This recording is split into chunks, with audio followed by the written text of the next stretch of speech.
It's very difficult to know this evening what one should be more excited about.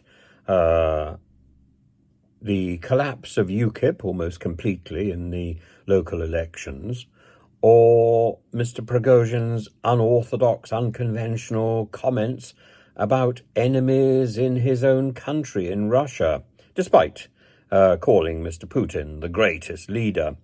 But he mentions these problems, these domestic problems in Russia today. And of course, there's a story that Mr. Kadyrov, I should say, criticizes Prigozhin and says, "Well, you didn't need all that fuss just to get some ammunition. I would have given it to you, and now you're saying I'm not needed." It's all very odd. It's almost as odd, really, the stuff between Kadyrov and Prigozhin, as indeed the extremely lackluster parade with Mr. Putin. Now, one of the things extraordinary about the parade is that almost everybody on parade was a cadet. There weren't any real soldiers to be visible at all. Almost every single person there marching was a cadet.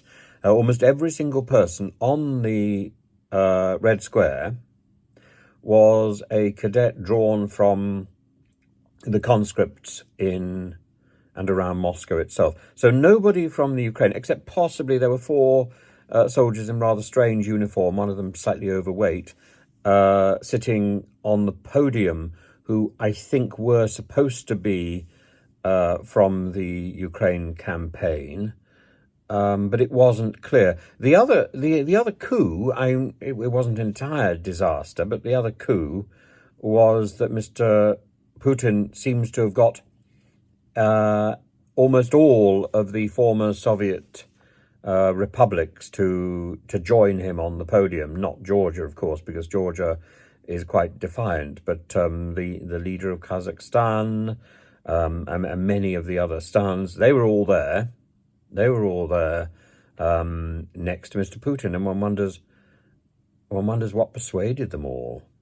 What persuaded them all to sit there? And of course, the other thing is, this parade has only really been in existence since Mr. Yeltsin set it up, because previously, of course, the parade was at the beginning of May and was and was really for the Soviet Union. Now the parade has changed its identity and is to celebrate the Russian victory in the Second World War. And Putin did acknowledge that other countries shared that victory today. He acknowledged Britain, the USA, strangely China. But it is important, when you talk to school children and to university students in Russia, very often now they are absolutely convinced that Russia won the war on its own. And when you say, well, what about that meeting in Yalta with Churchill and Roosevelt? They're slightly surprised and slightly dismayed.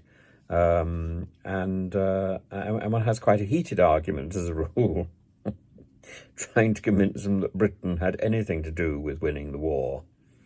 So today was about humiliation on what would have been, what is the 78th anniversary of the victory over Germany. And very few veterans remain. There are very few veterans on the podium. Putin was mostly surrounded by young men, but I suppose that made him pleased. Because one of the problems with the Russian system is the incredibly small pensions handed out to veterans, many of whom have died in poverty. So as I say, all those soldiers goose-stepping across Red Square today were cadets, and it was an attempt to create an entire parade out of people training to be soldiers rather than people who actually were soldiers. And although there was a lot of talk about Ukraine and the war in Ukraine, the special military operation, Putin didn't make the mistake of calling it a war again. There was nobody on parade from Ukraine, from that Ukraine conflict. nobody was there. Does that mean everybody was fighting for their life in Ukraine? None of them could be spared? Probably. And meanwhile, the Wagner Brigade is acting more independently than ever. It's not even often flying the Russian flag, it's flying their own colours. There's something very fishy going on in present-day Russia under Putin, and one wonders what it is. One wonders what is brewing.